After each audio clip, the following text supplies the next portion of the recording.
Hey guys, welcome back to the Elementalmaker.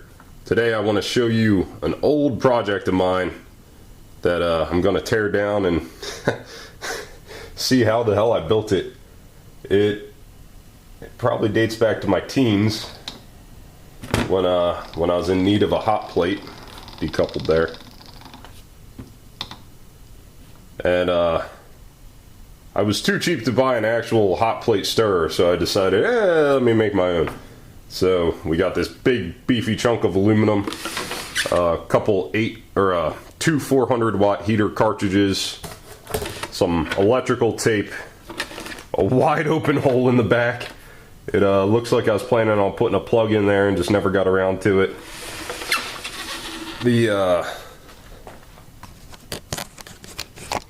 Let's see here. You're gonna love this. The magnetic stirrer is an old CPU fan, and I machined this little jobby on my cheap crappy metal lathe, and then I JB welded a hard drive magnet to the top of it. So the whole theory was JB weld's reasonably thermally conductive, so my thought at least was neodymium magnets can reach their Curie point and lose magnetism, so I tried to leave a little space there. You see there's a good bit of gap, and then these fins hopefully transmit some of the heat out of there and keep the magnet reasonably cool. And I have had this thing up to 400C for pretty prolonged periods of time, and the hard drive magnet is still holding its magnetism, so I think it's actually a working setup. Got the pretty little lighted switch, and I know the magnet here, or the fan rather. You like this? I couldn't find my actual Teflon stir bars, being in the middle of a move and whatnot. They're probably packed in a box somewhere right now with the rest of my glassware. But I actually put PWM control on here, so I got one of those little eBay modules, if I remember correct, and just set that up. And then here we have an Aliexpress PID controller with an SSR. So let's tear into this thing. I know it wasn't done quite right. Just looking at the plug, it's a two-prong plug. There's no ground, and there's heating cartridges going into this sucker. It's nice and warm. Yeah, it's set to and I also was always too lazy to run one of the autopilot or whatever the hell it's called. You can program these to basically determine the best PID values to set this up so it doesn't overshoot too much like that, and it holds temperature reasonably better. But it's not too far off, and it always eventually settles on the correct value after a little bit. Putting the fan on actually seems to throw it off. It seems to pull enough air through there that it actually has to recompensate, despite the huge thermal mass that this 3/4 inch thick chunk of aluminum. 3/4? I think so. But let's rip her apart. Get a look inside her. I want to see how it is I did things years ago, because it's a pretty cool little setup. So right off the bat here, taking a look at the back, just to give you an idea how this works. We got the aluminum plate, some holes drilled in it. The heating cartridges, I think they're about 4 inches long or so they're probably going in about that deep. And there's some thermal compound in them. Just stuck them in. Have some set screws to hold everything in place. And then the thermocouple drilled and tapped this hole here. Goes right in, so you can unscrew that. The cool thing I set up here, and I've never used it, but you can unplug that thermocouple, and which that hooks right into the PID controller for its input. And you can plug this sucker in upside down. Right side up, which way we go? Pretty stiff. Well, you can plug this in and actually have it sit inside one of your beakers. The problem is your beaker takes so long to warm that this thing's probably going to shoot up to 400C because the proportions and the integral and derivative aren't correct. I swear at one time I took a class on PID controllers. I forget every goddamn thing I learned in that class, except for how to auto program these. That's the one useful thing I learned. In industry, I mean, you literally just there's a lot of wasted education that could have been devoted to something better. Looks like I didn't deburr that too well, but it's not a sharp edge, so. But that hooks in right there. We just have power run into that, and I don't think this thing's even secured in there. I think it's just a friction fit, if I'm remembering correctly. Oh, yep. Old Radio Shack project box. I think I kept them in business with those project boxes. So that is just a friction fit. All right, we are in. All right. Good engineering technique right there. Looks like I used some foam padding to help hold the PID controller in there, keep it from wiggling around. Whatever works. All right, yeah, so as you can see, there's no ground coming in. Knew that looking at it. Let me see if I can get you guys in a little closer there. All right, so we have power coming in, going to the switch, and then bridging off. We have the pins 1 and 2 of the PID controller. There's actually a readout there I'll show you in a little bit.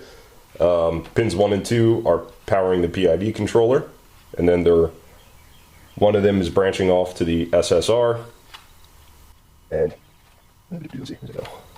all right, and the other just jumps right over to the heater cartridge.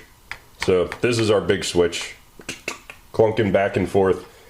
There's a little light in there. When the SSR is actually activated, you can see that light up. There's also an indicator up here. You can see when it's actually, you know, a closed circuit versus an open circuit. Not too bad, actually. I'm kind of impressed. Aside from the large open gaping hole in the back, it's pretty nicely built.